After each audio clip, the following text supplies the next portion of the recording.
Hello friends, कैसे हैं आप सभी। माई सेल्फ कीर्ति श्रीवास्तव और आज मैं आपके बीच में उपस्थित हूँ निष्ठा FLN ट्रेनिंग से संबंधित मॉड्यूल 11 लेकर।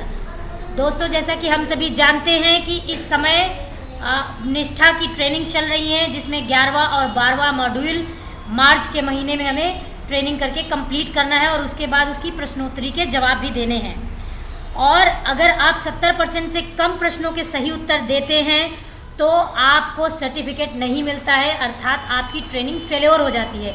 इसलिए हमें बहुत ध्यानपूर्वक ट्रेनिंग करनी होती है और मान लेते हैं आपसे कोई त्रुटियां हो गई हों या आप ना समझ पाए हों किन्हीं भी चीज़ों को, तो उसके लिए एक आपके पास बहुत अच्छी चॉइस है कि आप इस वीडियो को अंत तक देखें और आपके सभी प्रश्नों के जवाब आपको मिल जाएंगे और आपके 20 आउट ऑफ 20 प्रश्नों के उत्तर सही हो जाएंगे। अगर आपको दोस्तों संतोष मिलता है इस ट्रेनिंग से और आपका सर्टिफिकेट जनरेट होता है, तो आपसे रिक्वेस्ट करूंगी कि आप मेरे इस चैनल MK ई-लर्निंग प्लेटफॉर्म को सब्सक्राइब कर लें और बेल आइकन भी दबा दें। साथ में अगर आपको वीडियो पसंद आता है तो आप इसे लाइक कर दें और कमेंट भी करें।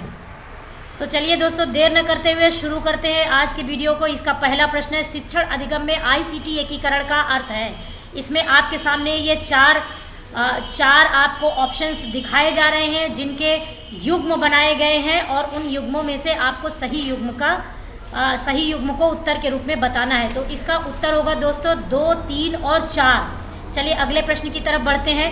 रचनात्मकता के लिए निम्नलिखित में से किस उपकरण का उपयोग किया जा सकता है। इसमें आपके सामने चार ऑप्शंस दिखाए जा रहे हैं। इनमें से जो सही उत्तर है वो है टक्स पेंट। तो चलिए आगे बढ़ते हैं नेक्स्ट प्रश्न की तरफ। सूक्ष्म स्तर इंगित करता है। सूक्ष्म स्तर इंगित करता है।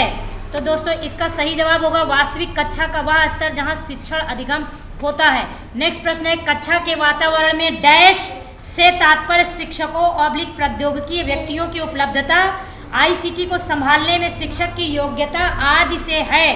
इसका सही जवाब है मानवीय संसाधन।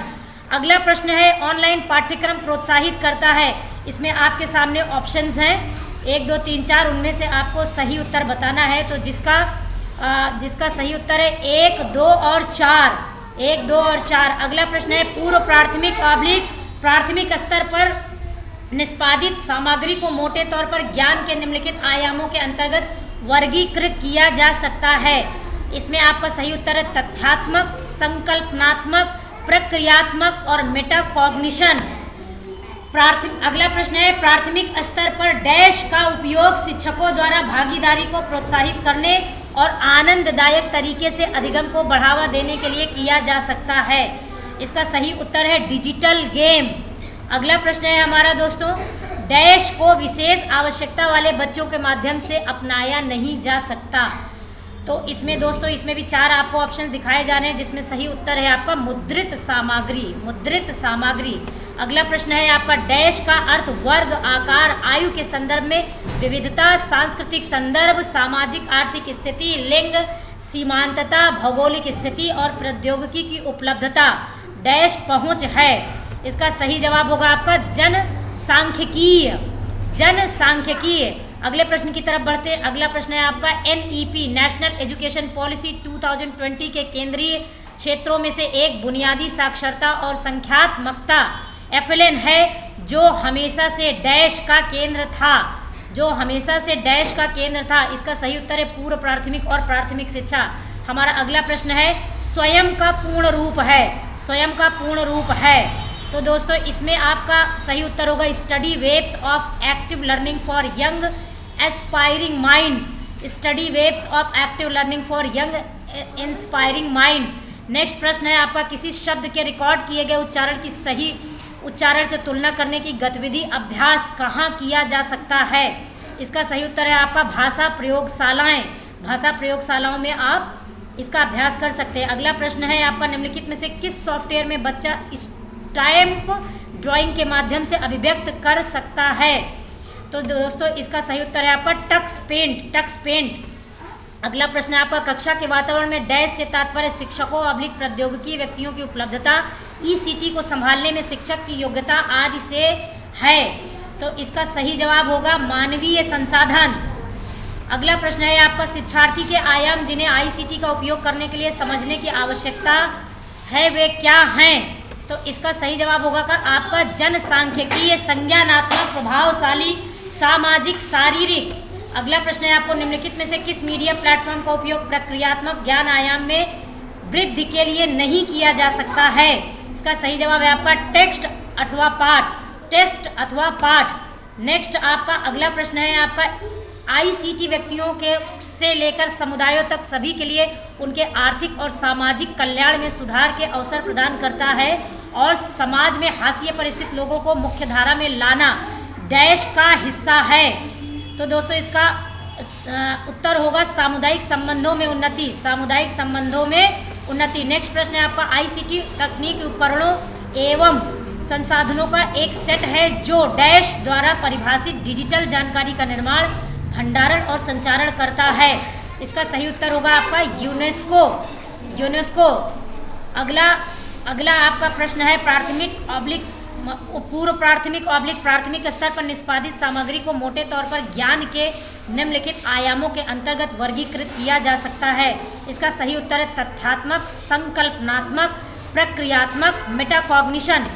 आपका अगला प्रश्न है, एनईपी नेशनल एजुकेशन पॉलिसी 2020 वर्ष डैश तक प्राथमिक विद्यालय में सार्वभौमिक बुनियादी साक्षरता और गत्यात्मकता प्राप्त करने की सिफारिश करता है। इसका सही जवाब होगा 2025, 2025। नेक्स्ट है आपका, निम्नलिखित में से कौन सा सत्य नहीं है? आईसीटी शिक्षण सामग्री को होना चाहिए। इसका सही जवाब है सदैव उच्च भुगतान प्राप्त करता बने रहें। अगला प्रश्न है, मूक MOOC का पूर्ण रूप है।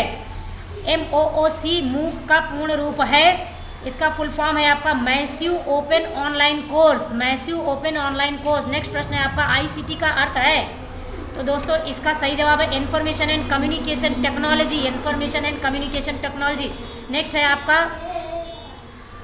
आईसीई अधिगम के अनुभवों में प्रौद्योगिकी कार्यान्वयन की प्रक्रिया को विभिन्न दृष्टिकोणों से देखा जा सकता है। ये डैश हो सकते हैं, ये समष्टि स्तर, मध्य स्तर और सूक्ष्म स्तर हो सकते हैं। नेक्स्ट है आपका, डैश विजुअलाइजेशन प्रक्रियाओं का समर्थन नहीं करता है जो कक्षा की स्थिति में आसानी से उपलब्ध नहीं होते हैं। इसका सही जवाब है मुद्रित सामग्रियाँ, मुद्रित सामग्रियाँ। अगला आपका प्रश्न है, गत्यात्मकता के लिए निम्नलिखित में से किस उपकरण का उपयोग किया जा सकता है? इसका सही उत्तर है आपका टक्स पेंट, टक्स पेंट। अगला है आपका, के संपर्क में आने पर असुरक्षित स्थितियों में आ जाते हैं। इसका सही जवाब है आपका हानिकारक और सोशल साइट, हानिकारक और शोषक साइट के संपर्क में आने पर आप असुरक्षित स्थितियों में आ जाते हैं। अगला प्रश्न है आपका, पाठशाला द्वारा विकसित एक पोर्टल और ऐप है। ई पाठशाला द्वारा विकसित एक पोर्टल और ऐप है। यह है आपका CIET NCERT। नेक्स्ट है आपका टक्स मैथ है। टक्स मैथ क्या है? टक्स मैथ एक खेल है। नेक्स्ट आपका प्रश्न है, एजुकेटिव 8 भी एक ऐसा ओपन सोर्स टूल है जो डैश के लिए एक गेम है, जो डैश के लिए एक गेम है। किसके लिए गेम है? प्राथमिक स्तर के लिए, प्राथमिक स्तर के लिए गेम है। नेक्स्ट है आपका, पूर्व प्राथमिक और प्राथमिक शिक्षा में आईसीटी का अतिरिक्त उपयोग डैश होगा। तो इसका सही जवाब होगा आपका शारीरिक रूप से हानिकारक, शारीरिक रूप से हानिकारक। नेक्स्ट है आपका, निम्नलिखित में से किस मीडिया प्लेटफॉर्म का उपयोग प्रक्रियात्मक ज्ञान आयाम में वृद्धि के लिए नहीं किया जा सकता है? के लिए नहीं किया जा सकता है। इसका सही जवाब होगा आपका टेक्स्ट पाठ, टेक्स्ट अथवा पाठ। नेक्स्ट है आपका, डैश प्रयोगशाला के अनुभवों और भौतिक प्रदर्शन ऑब्लिक परीक्षण की भौतिक ढांचागत चुनौतियों को हल करने में मदद करता है। इसका सही जवाब होगा आपका आभासी प्रयोगशालाएं, आभासी प्रयोगशालाएं।